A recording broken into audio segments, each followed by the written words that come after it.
To Liz Live show tonight. Tonight we're talking about, I think, a subject that really hits all of us. And we're talking about toxic relationships. And whenever I put things up online about toxic relationships or relationships in general, this is my warm up.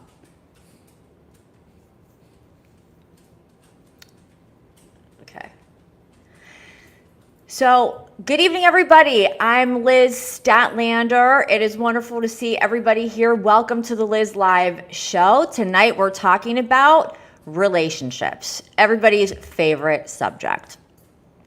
And when we're talking about relationships, the specific kind of relationship we're talking about tonight is a toxic relationship. And, over the years that I've been a therapist, I can't tell you how many times people have asked me, Liz, can you define a healthy relationship? And my answer is always not really, because while I can generally give an idea of what a toxic relationship, what a healthy relationship looks like, I can't say exactly and make a list of things because it's really something that is very specific to each person. So what might be considered toxic to you may not be necessarily toxic to another person. And I know that sounds crazy, but people have all different kinds of ways of relating to each other. And so tonight specifically, I'm going to talk about toxic relationships and how do you, first of all, what is a toxic relationship? What does that toxicity look like? And we're going to talk about toxicity, how you would know if you're in a toxic relationship, Corsi, how you would know if you're in a toxic relationship, what you can do to cope with it or to get out of it. And I think what's probably the most important thing is to have an understanding of how you got into a toxic relationship in the first place, right? A lot of times we're in these relationships and they're miserable and we think, oh my God, how the hell did I get myself into this? So I think all of those things, all of those issues are really important. And finally, we're going to talk about the heart chakra because the heart chakra is one of the most powerful, if not the most powerful energy spot, energy center in the body. And when we're in a toxic relationship, you better believe that heart gets torn apart and blocked and stepped on. And it feels it, doesn't it? It really feels like it. So let's start at the beginning, okay? And if you're just tuning in, I'm Liz Stadtlander. You're watching Liz Live, and thank you all for coming. This is such a really important subject. So what is toxicity? What is it? What does that mean? When we think of toxic, we think of chemicals or poison. Well, we can use that idea and apply it to relationships, right? So what happens if you eat or drink something toxic? You get sick, very sick, or you could even die, right? Depending on how toxic it is. And my friends, yeah, relationships can get that bad. People can wind up dying. Yes, I've heard of it in the most extreme cases with, a murder-suicide on one extreme. And then, on the other extreme, you might just have some heartbreak. But toxic relationships mean just what it sounds like. They're poisonous relationships. They're relationships that are bad for the body. They're bad for the heart. They're bad for the life. And if you've ever been in one, by the time you get out of it, you feel like you've got nothing left. You're in a burnout. So I'm sure all of us have either at one time or another been in a toxic relationship, or we have watched someone we love in a toxic relationship, and we all know it when we see it. But defining it is a little bit more difficult. So when I think of toxic behavior, I think of a relationship where there is consistent and continuous arguing, name calling, exploitation, emotional exploitation, gaslighting, emotional blackmail, putting each other down instead of lifting each other up, and where usually one person or the other or both will sometimes shrink themselves to fit into this relationship and literally betray your own soul. And I'm not saying this with any kind of judgment, because I've been in toxic relationships. So that's how I am so familiar with them. And I can really, tell you what they're like, and, how to figure it out. But, I don't stand in judgment. I'm just kind of telling you like it is. And so, if you go out with that couple that's always fighting, or you go to a party at someone's house and you walk in and it feels weird, the energy just feels strange because someone's been fighting. Once in a while is one thing. All couples fight, all couples argue. But when we're talking about toxic, again, we're talking about this consistent, continuous pattern that really crosses the lines of common decency. I think that's probably the best way to put it. Typically, toxic relationships, takes two to tango.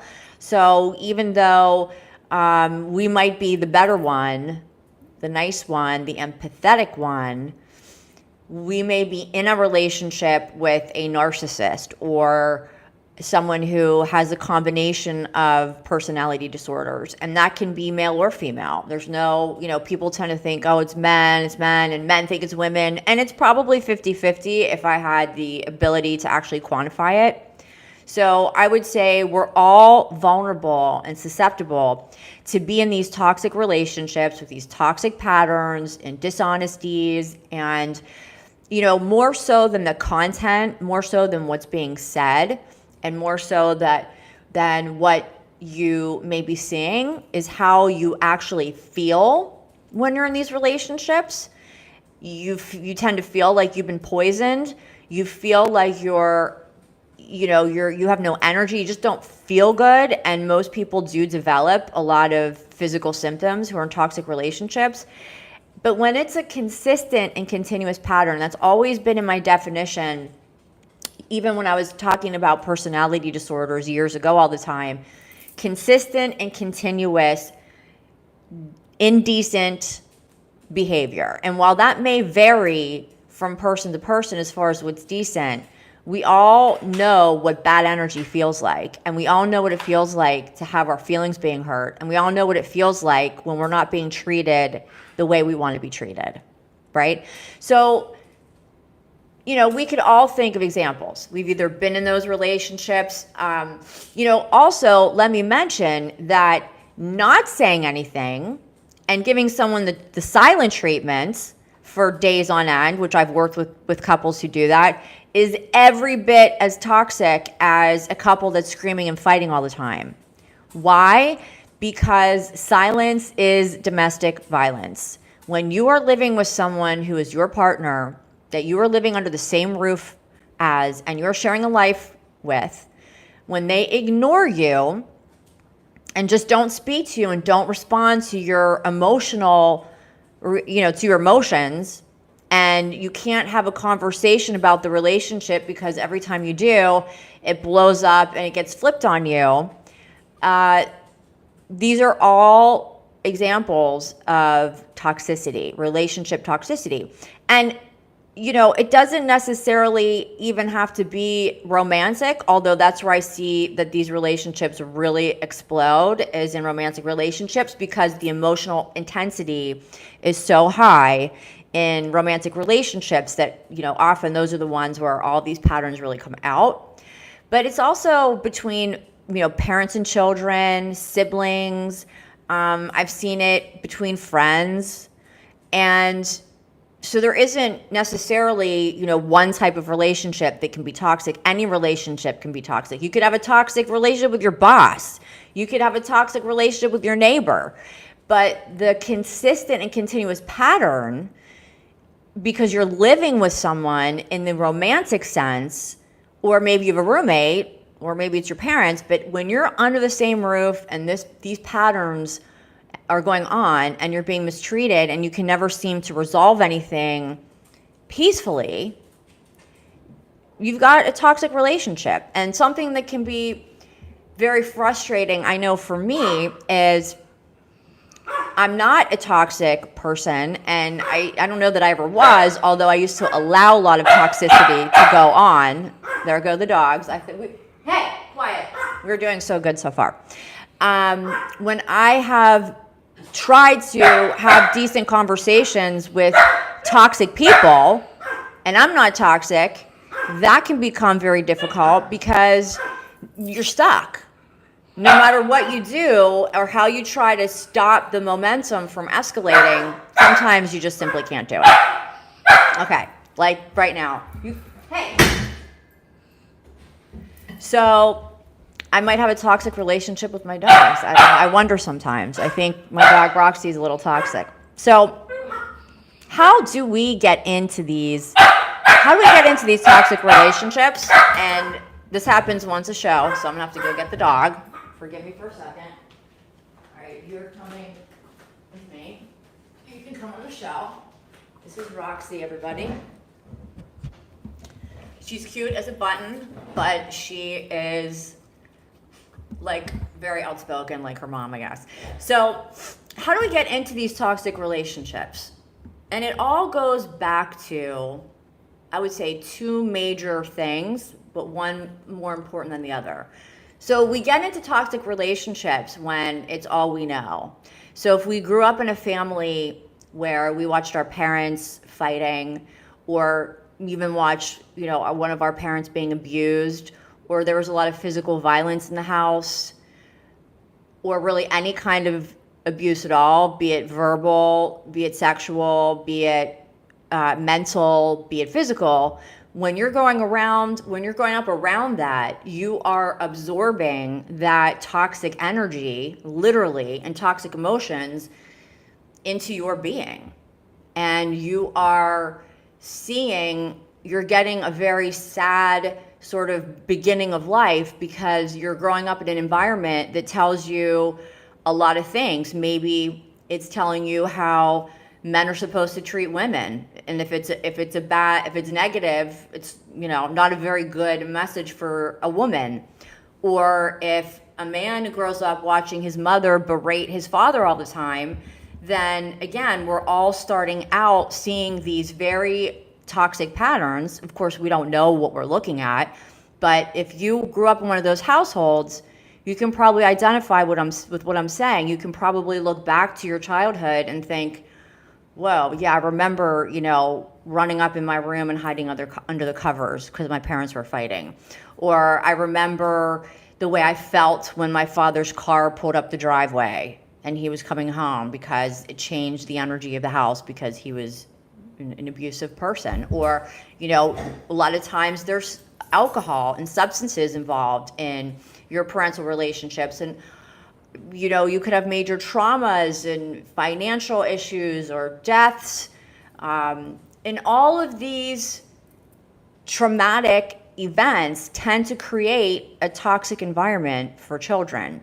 And your parents and their parents, and you could probably trace it back for generations and generations and generations.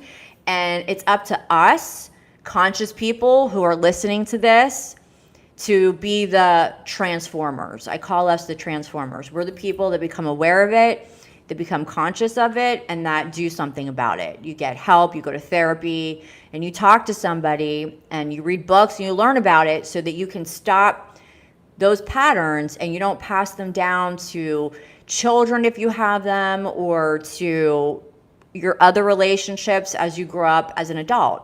So I would say the one major thing that, if you're finding yourself in toxic relationships, or you've been in a pattern of toxic relationships, I would bet that somewhere in your upbringing, somewhere in your household, you saw that stage set for you. And that's when you're a child, that's all you know. You don't know anything different. And even if you go to friends' houses and, maybe you see, okay, well, gee, Johnny's parents are, nicer to him than my parents are, or Mrs. Smith is much nicer to her husband than my house, but it's still, it becomes a part of you, that toxicity. And I believe, and I'll get into this more towards the end of our show tonight, but I believe that negative emotion and that fear and that resonance with that pattern of toxicity has an energetic component to it, and energy's got to go somewhere. right? Because energy never dies. Energy either stays or it transmutes, it changes form, but it doesn't die. So if you have a little child growing up in this, very dysfunctional, toxic environment, watching his parents argue all the time and disrespect each other and yell at each other, or maybe you were bullied or whatever, there's so many scenarios that I could come up with. That energy sits inside your energetic field. It sits inside your organs. It creates patterns in the way that you think in your brain. And by the way, neural pathways is what I'm talking about. And that's really been proven by medical researchers that we absolutely create neural pathways in our brains from repetitive behavior, meaning if we see our parents arguing all the time and responding to each other in a toxic type of way, then our brain learns to almost embed those patterns in our brains, neurologically, biologically speaking, and we then begin responding to the world around us often in those same ways. So toxicity, it really does begin in the home, and it really does begin in childhood. And I'm not blaming per se, because everyone's got a story, and who knows where these patterns begin, because again, they come generationally over time.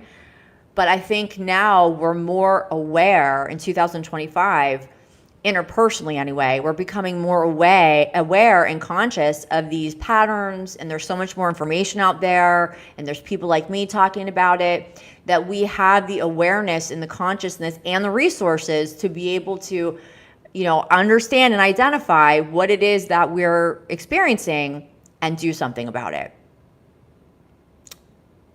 So think about that for a second.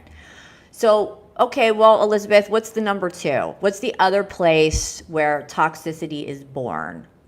Well, it's kind of obvious, but if it's in your family and it's in your home and you're creating neural pathways and you're learning patterns, relationship patterns that are not healthy per se, they're hurtful, they produce bad energy in the home, they produce anxiety, they make kids feel unsafe.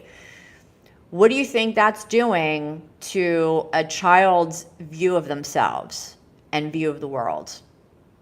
Not good. I can't tell you how many couples I've worked with over the years who have come to me and said, hey, I don't know, I don't want to leave my husband or my wife because of the kids, and they can't even get along in a therapist's office for an hour. And, my belief is, you do what you want. Everyone has their own path. But if you're asking my opinion, better to be separated and peaceful than having a child grow up in that kind of environment with yelling and screaming and silent treatments and door slamming. That really rattles a young child. And, I've seen it in many different dynamics. I've seen like maybe a bullyish sibling that bullies the brothers and sisters, and the parents ignore it, and that creates that toxic environment. But regardless, this child, which might have been you or might be somebody that you love, grew up in that environment watching daily negative model for how they should be treated in their relationships. And they start to have grow up with a real sense of devaluation. Like, well, I must not be important because, my parents can't seem to control themselves around me and it's hurtful, but they still do it. Or I've asked mommy and daddy not to argue, or I've asked daddy not to drink, or I've asked mommy not to, berate daddy, or whatever the situation is. And, parents are, they don't realize how much this affects children. So children tend to internalize that and think, well, I guess I'm not important enough for them to be happy, or maybe I'm the reason that, mom and dad aren't happy. Or maybe, I have no value because, my older brother's beating my ass every day and no one's doing anything about it. Or the guy at school is kicking my ass every day and no one's saying anything about it. Or, my mom is telling me I'm, fat, or whatever abusive things parents do. So, not all parents, of course, but we're talking about the toxic ones tonight, so I digress. So that internalization for children, and again, I believe this with all my heart, that energy, that emotion, which emotion is energy, and vice versa, that energy that a little child is growing up around and internalizing and feeling the vibration of, absorbs it. Even, there's even psychiatrists who were creating family therapy theory that were saying, Dr. Murray Bowen for one, that said anxiety is like an infection. When one person in the household is anxious, everybody catches it. Everybody catches it. And I couldn't agree with that more. So where does that bad energy, that anxiety, that negative emotion, where does that go? Well, I can tell you where it goes. It goes inward, where children start to feel that they have no value, or they're not loved, or they don't matter, and no one hears them and no one sees them. And that can lead to all kinds of things, acting out, drugs and alcohol, et cetera, et cetera. But that bad energy is going somewhere. And it a lot of times goes both internal, inside, in the child and the way they think and their patterns of thinking. And then a lot of times it gets externalized. Either children mimic that behavior and they behave like their parents do as they grow up, or they internalize it and they beat themselves up. But either way, when you grow up in a toxic environment, you're absorbing it as your problem, and that starts to work and it starts to fall like a set of dominoes. So kids don't feel safe at home. They don't feel loved by their parents. They don't have any peace in their house. They need escape. They need to escape it. They need to fit in somewhere. So, hey, why not join the kids that are, smoking and drinking? Or maybe I'm going to become a perfectionist and try to get my parents' love from, being a straight A student, or being the best whatever, the number one salesman, the best dancer, the best lawyer, the best doctor, all these things that we do to try to get a sense of self-worth when we come up in these toxic environments. And then we try to have adult relationships, romantic relationships, coming from that kind of background, and they get really messy and they get really toxic. So it's all connected. It's not just out of nowhere. And I can tell you how many times toxic parents who can't get along bring me a child with behavioral problems and say, here, fix him. And I would say, I can't do that. Parents have to be fixed first. But that was not even remotely acceptable when I was growing up, to blame a parent. The kids were to listen and respect their parents, and that was it. So children didn't really have a voice when I was growing up, or probably when most of you are growing up. Now I think it's a little bit better. But toxicity grows, and it grows like an infection, and it spreads through every person in the household, and it begets itself and attracts itself and attracts itself, and more of it and more of it and more of it. And, that's why I believe we have such a toxic society today. People can't get along.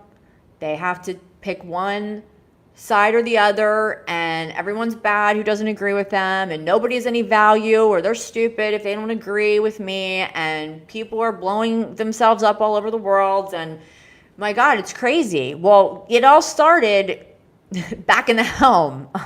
And now our society, I believe, has become a reflection of where we are in our relationships as a country, as an American family, as a world family, really. It's just all makes sense when you think about it. So in order to get out of these toxic patterns and to get out of these toxic relationships, we have to really stop and become aware of the toxicity. And I hope that tonight we're doing some of that. And we're stopping for a moment and we're looking out into the world, and everyone runs around saying, oh my God, the world's so crazy and everyone's going crazy, the world's going to end. And it's like, well, ultimately it's a reflection of us. All things, events, relationships that we're looking at are a reflection of us. So that said, what are we going to do about it? Or what can we do about it? What can we do to get rid of the toxicity? Because it starts with us, one by one by one, and then it affects the whole. So right now, there's not a damn thing that any of us can really do about the state of the world except look within and start fixing ourselves. Because once we fix ourselves, we fix the world. It's actually simple. So everybody go to therapy. Seriously, it would be helpful. But what can we do? What can we do about a toxic relationship? We find ourselves in a toxic marriage, toxic relationship situation. What do we do? Well, awareness is number one. Number two is we got to stop engaging in it, because a lot of times people who are toxic are not aware that they're toxic. Again, it's all they know. So when you're starting to have that awareness and you're looking at your cell phone with some crazy text coming through, or you're looking at your partner carrying on like a 3-year-old instead of looking you in the eyes and having a heart-to-heart conversation and learning how to agree to disagree, if you're watching yourself in this constant and continuous pattern of dysfunction and toxic behavior, it starts with you. So if this is you that I'm speaking to, and I believe you're all meant to hear this, whoever's here tonight, we're all meant to hear this, myself included, stop feeding into it. And that's a choice. That's a choice. It takes practice. It takes a while to understand that feeding into the toxicity does not make it stop. It makes it grow. So if someone's screaming at you and yelling at you or swearing at you or disrespecting you, if you react to that in kind, you're just blowing up the toxicity. You're engaging in it, and you're increasing it, and you're making it bigger. And we've all done it, and we'll probably all do it again. Sometimes we all lose control a little bit, but in general, we have to become aware that this is not making us feel good. It can be that simple. You know what? I just don't like the way this person's talking to me. I don't like the feeling I'm having. I don't like the energy. I don't like the vibe of this right now. And we cannot play into it. We can just pull ourselves, extract ourselves out of that impending doom and pivot, right? So if somebody's screaming in your face, don't scream back. Walk away, or set a boundary, or do anything, give them a hug, anything but feed into it. Because when you feed into it, it becomes a cycle, a cyclic pattern. And that's why people stay in abusive relationships for years and years and years and years and years, because they just aren't making the choice to stay in control of their relationships. And I say that with love, because I know it's very hard to do when you're wrapped up in it. When you're wrapped up in it and you think you love this person, or you do love this person, and your whole life is on the line, it does feel really scary to take a stand and not feed into it. So I would say that's where you start. And I think from there, you're kind of buffering yourself a little bit. And I'm not saying ignore the person necessarily, because that probably isn't going to work either. But hey, let's take a break. Let's visit this later. I mean, there's all kinds of things I used to do with couples, but speaking in this format, you don't want to get entangled. And it's almost like if you hear, someone talking badly about somebody else on a very simple level, you can choose to join in, or you can choose to say nothing, or you can choose to stand up for the person, whatever you choose. It's a choice. You don't have to get entangled in all that negativity and all that negative energy, because that's just going to bring more of it onto you. And when you're used to that, you don't even realize you're doing it, right? You don't even realize you're doing it. So at this moment in time, we're all here and we're putting it on the record that we're all together going to be more aware and more, I'm trying to think of the word. Anyway, more hyper vigilant about not getting into entangled messes where there's negativity, negative energy, and negative vibes we all know what they feel like. When someone's tearing somebody apart or ripping on them or saying bad things about them, you don't need to be a part of that. You really don't. And you can just, I'm going to walk away. I don't want to be involved in this conversation. Or, sometimes I'll, if it's someone I know well and I care about, I'm known to defend people. And that usually shuts it down. And the other thing that works like a charm is to say something positive. So if I have a client that's going on and on and on, woe is me and blah, blah, blah, and how awful everything is, and they're being really negative, I'm not going to feed into it. Of course, I'm going to I acknowledge people's feelings. Of course, that's part of what I do. But I don't want to feed it either. So I might say, okay, this sounds really negative. I think that the world is beautiful, and I think you do have choices in it. And I think you can do what you want to do. But we have to kind of peel back the layers in order to really know thyself and to understand our triggers and to become aware of our interaction with other people in order to really make big changes.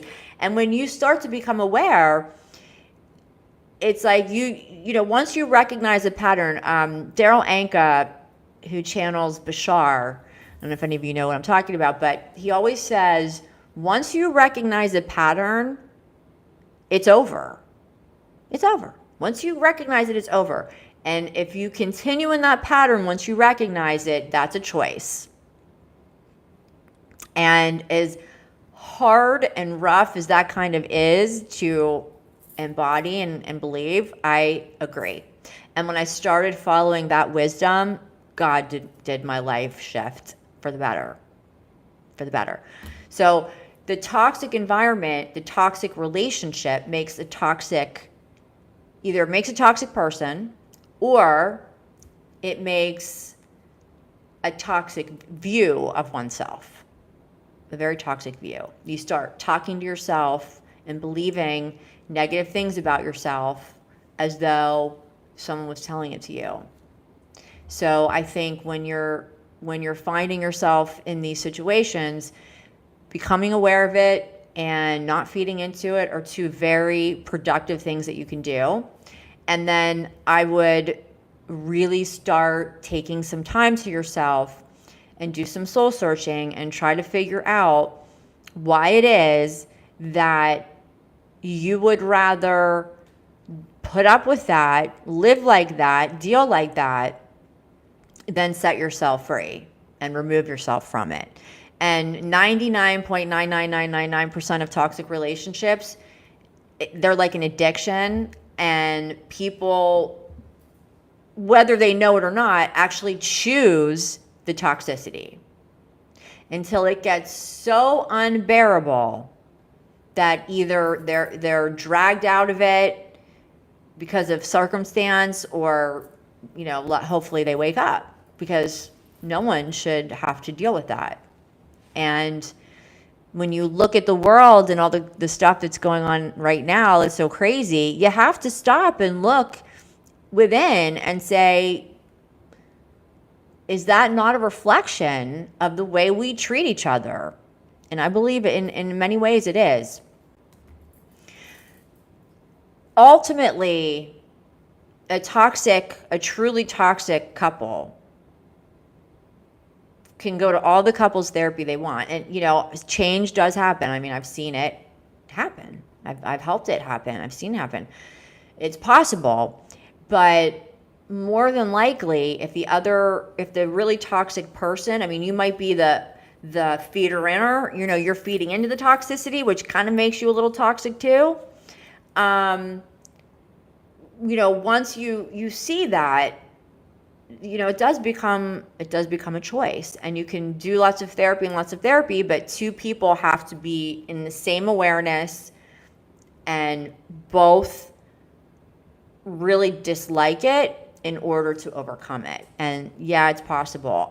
One-on-one therapy a lot of times can be more effective, not necessarily for the couple, but it can be effective in really helping a person shift and change. So having done family therapy, couples therapy, individual, it's all fun to me. It's interesting work, but one-on-one therapy at the end of the day is the most, probably the most effective, ultimately. So think about, if you're in a toxic relationship, think about the last argument you had with this toxic person. And take some responsibility, not judgment, but some responsibility, and say, okay, am I feeding into this? Did I feed into this? If I do, I don't want to do that anymore. So have a plan. The next time this happens, this is how I'm going to react, and this is what I'm going to do. And I know that I don't like the way I feel in toxic situations, so I'm going to just remove myself from them, and I'm just not going to play into it. And I mean, I'm saying like it's 1, 2, 3. I mean, I think you need to come see me and work through it to really get it. But tonight, I'm just, in the time we have, I'm just throwing out general ideas. Yeah. So I want to at least say that if you are watching toxicity in front of you, which, I have within my family, within my own life, it's really awful. And it's heartbreaking when you watch someone you love, like a sibling or a best friend, live like that. It is heartbreaking, but you're probably not going to be able individually to change that situation. And those people have their own path to walk as well, as do you. So I think that the best, most loving, and most effective way to make changes and to get out of toxicity is to start with you and get in touch with how you really feel about yourself. Because when you really start to love yourself, and that's a whole nother show, and that's a whole nother reason to come in and get a little help. When you really truly fall in love with yourself, you wouldn't put up with that shit for a minute. And when you've been in it for years and years and years, I've worked with men and women who have been in toxic marriages for 25, 30 years. It takes a while to get them out of that pattern, because their brain just really has pathways that are lighting up and responding, and it's become so normal that they don't even realize it. So I'm saying it like it's really easy. It's not easy, but it's possible. And, I'm not going to go too down that rabbit hole tonight, but maybe next week when we're talking about learning to love yourself, which I'm really working with heavily with all of my clients right now, because when Nobody teaches us to love ourselves. In fact, quite the opposite. When we're growing up, what's pointed out to us usually what we're doing wrong. Elizabeth, you're not good in math. I wasn't, but that didn't help my self-esteem. Maybe I could have been good at math if I had positive encouragement. But, when I was growing up, that didn't really happen. Maybe you got a gold star on your paper or something, but there weren't a ton of accolades given. So usually what was pointed out, if you're anywhere between, 40 and 70 watching the show, you know exactly what I'm talking about. Your flaws were pointed out. Well, okay, you didn't do that right, or you're not doing this right, or you messed up. So over time, we start viewing ourselves through our flaws instead of through our wonderful attributes. So to really fall in love with yourself and thereby not even entertain the idea of putting up with toxicity ever, you have to go learn how to shift your view of self from seeing yourself through your flaws or through what's not good enough or that you were told wasn't good enough to seeing yourself through all the wonderful qualities that you have. And we all are divine, amazing beings that have so much opportunity in the world if we would just see it. And it's taken me a long time to really believe that. I'll be 50 in December, and I'm just really embodying that idea. So I want to talk about from an emotional, energetic standpoint, toxicity, because I've been putting out a lot of things on social media about my business changing and how I'm incorporating energy healing into my practice, my therapy practice, and why I'm doing that and why I think it's so important. Because everything I'm talking about from, everything I'm talking about equals energy, meaning every toxic, negative relationship you've witnessed, you've been in, or you've loved somebody who was being treated this way, or you've been in the room with somebody being treated this way, or you've watched your mom treat your dad that way, or vice versa, that is not only recorded in your brain, in the mind, where all things begin, in the mind, and neural pathways are created for repetitive response and reaction, but we also then create energetic patterns, which but that is what thought patterns and emotional patterns are. They're also energetic patterns. So if somebody's really excited and really nervous, what happens to your biological system? Well, your heart rate goes up, your blood pressure might go up, your breathing may change. So these are measurable things, right? We can measure in some ways when somebody's anxious or nervous or worked up because there's an energetic output. And there's an energetic input when you're around all this toxic stuff, this toxic behavior. So what it does to your energetic body is the same thing that it does to your sense of self, to your understanding of safety in this world. It blocks it. It blocks. When you grow up in a toxic family, you become blocked and, unable to see yourself for the wonderful, beautiful being that you are. It's really almost impossible, very difficult. So the energetic body, which is, we have an aura around us, okay, which I tell people, think of it as like a light shield that carries our energy and absorbs energy of others. And many people are trained to be able to see auras. Some people can, some people can't. We have different types of energy layers around our bodies that can be measured, many of them. And then we also have energy running through our system, heartbeat, the lungs moving, the mouth talking, everything takes life force energy, right? And then we have an energy field, which is, think of it as like this sort of, I guess, cloud of, I don't want to say cloud, but this color, if we could say, make it colorful, energy field that goes, around us in circumference and outward in quite a distance. So when you come into contact with somebody new, you're feeling their energy. You're not really, you might be sort of, the brain may be picking up certain reactions or facial expressions, but you are feeling their energy. You say, well, I got a weird feeling about that guy.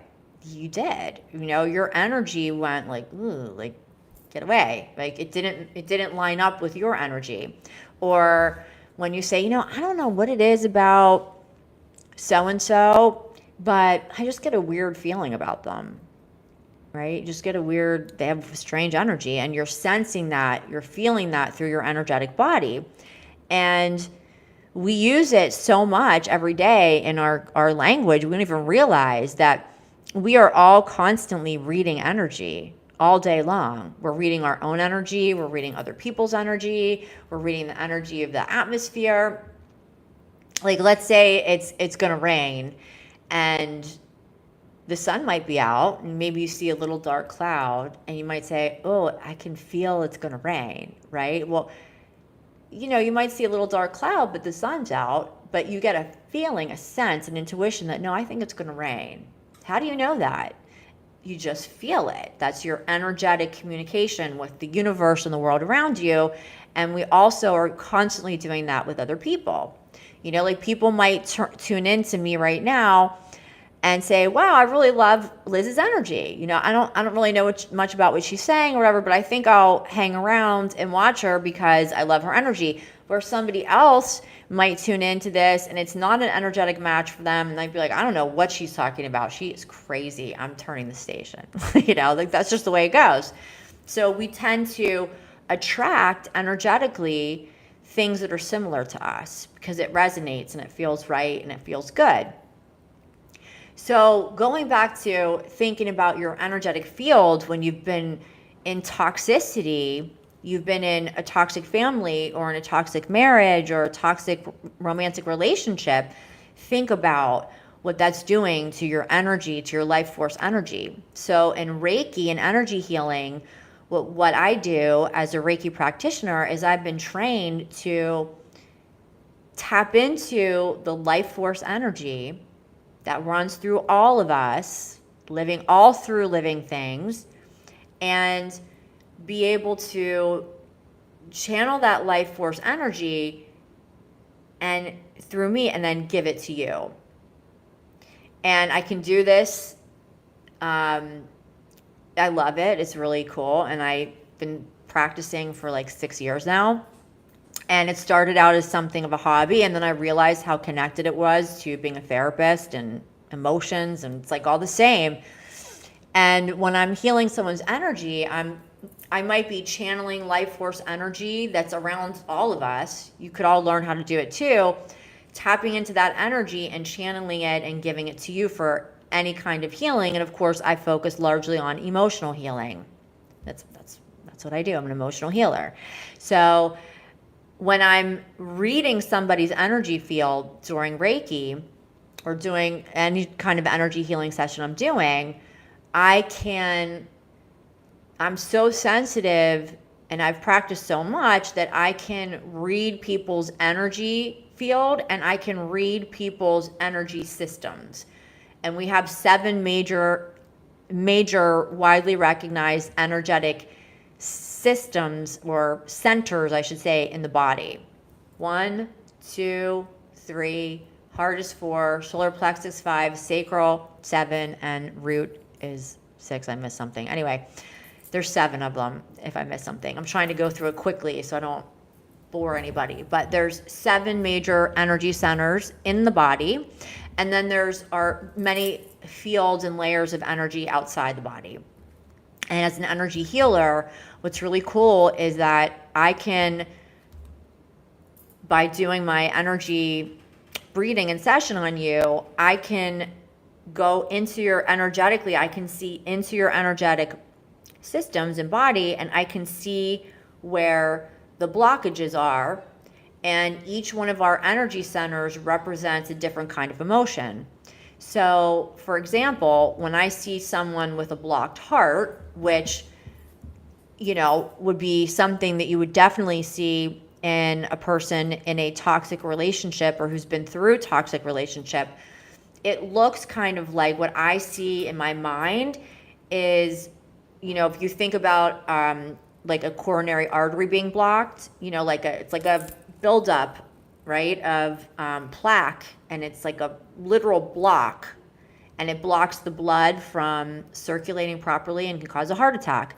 Well, energetically, I can see a lot of the same on someone's energetic heart space, and that blocks us from love, receiving love from other people. It blocks us from giving love that we really want to give to other people. It's what makes us kind of, some people, very guarded. And we think we're protecting ourselves, but we're really rejecting love. We don't realize it, but we don't think we're worthy of it, or we've been so betrayed. We don't believe that we can ever get it again, or we blame ourselves for things we did when we were 20 years old, and we just block up the heart. So when I go in to do an energy reading, I can see those things in my mind, and I can also see blocks in all the other centers. Another center that I see blocked a lot on people is the throat chakra, which is our communication center. So when people are holding back what they really want to say, to maybe set a boundary or stand up for themselves, or to just tell someone off who's hurt them, or holding back tears, especially imagine when you're in a toxic environment, how awful that feels on your communication center. So I can see blockages on the throat chakra that look like, it almost looks like tar, or like black dust is what I can see in people's energy centers. And then people's energy centers will stop moving, and they're supposed to be circulating clockwise all the time when they're healthy and they're open. So by developing these gifts, after studying this for so many years, I've become very intuitive, and I can sense people's blockages in their energy centers and so on and so forth. And nobody's energy field looks as bad as someone who's either in or been in toxic relationships. It's like every single part of their energy center is blocked. And they tend to absorb toxic energy because it's what they're used to. So they also kind of suck up like a vacuum, or almost like a dust, negative energy from other people's negative energy. And so in an energy healing, or when I say clearing your energy field or clearing your chakras, energetically, literally clearing out these blocks in your energy centers that all correspond to a vital organ and to something important in our emotional system. And I'm also clearing the outer energetic field and the aura, which could not only block good things from coming to you, but could also, push good things away, because it's not a match. So when, people ask me, I don't really get this energy healing Reiki stuff. I mean, that's the essence of it. And, imagine if we're thinking about the word toxic when we started, like a poison. It is energetic. Toxicity in relationships is literally, it's energetic, emotional poison to your body. And yes, it absolutely goes beyond the energetic system and affects us physically, biologically, and that's proven fact.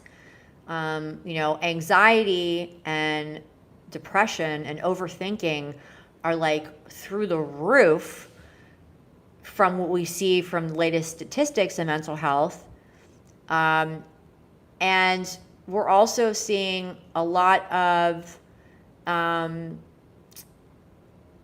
physical ailments developing because of that. So things like heart problems and blood pressure problems and aches and pains all over the body, because of all of this negative sort of energetic blocking that happens to us from just merely being alive in the world, and then quadruple it for someone who's in a toxic relationship.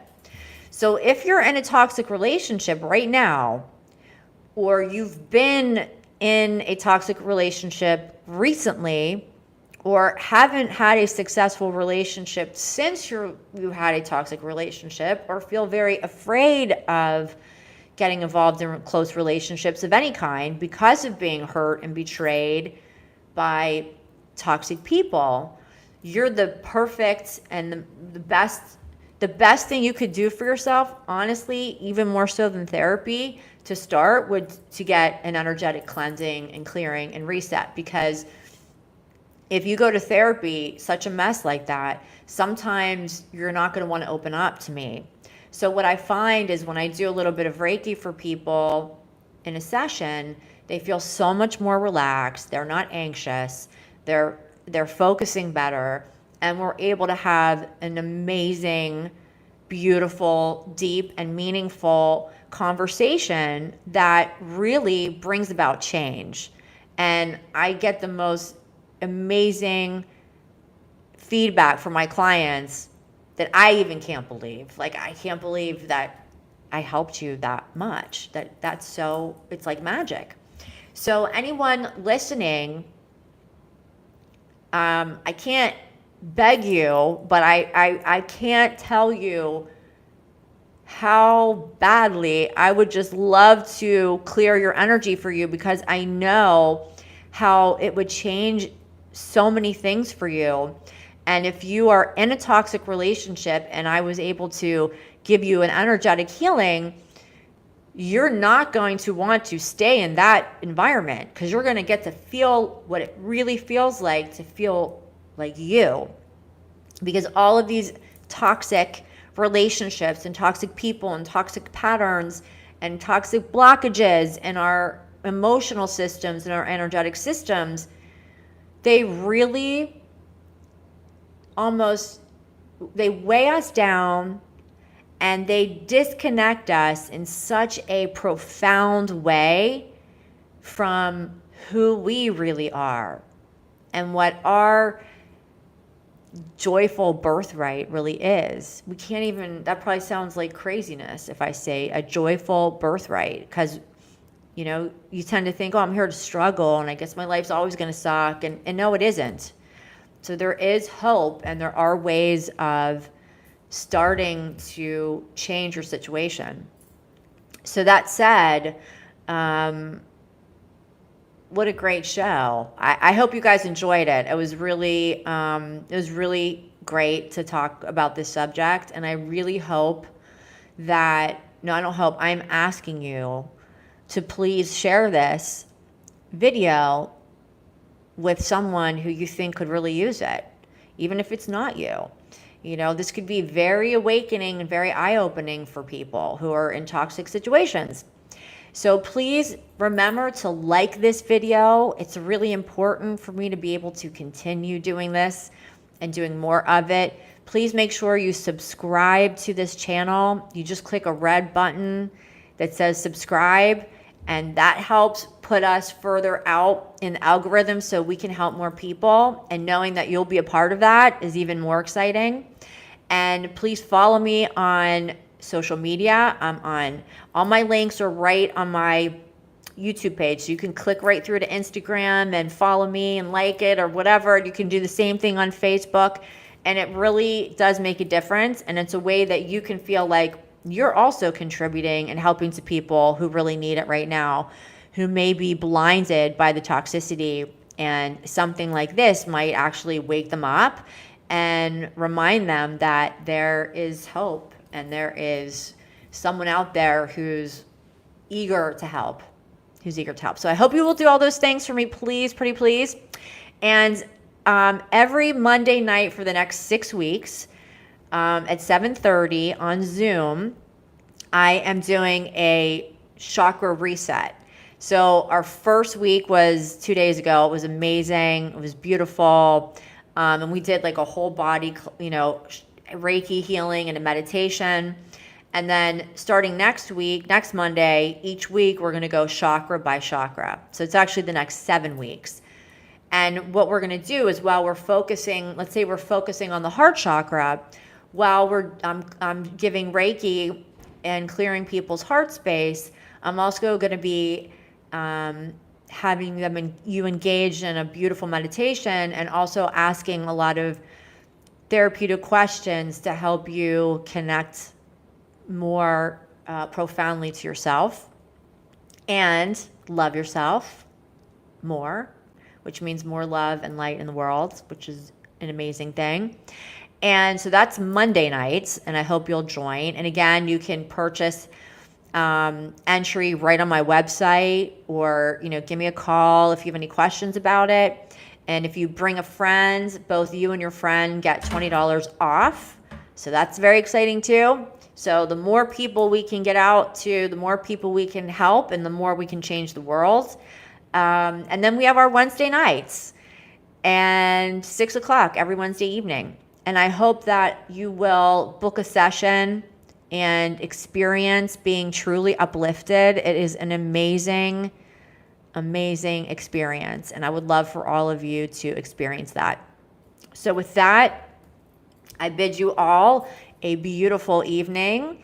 And I'm sending lots of love and beautiful, revitalizing energy to all of you, and wishing you no toxicity in your life, only beauty and joy. And until next week, I will see you then. Good night, everybody.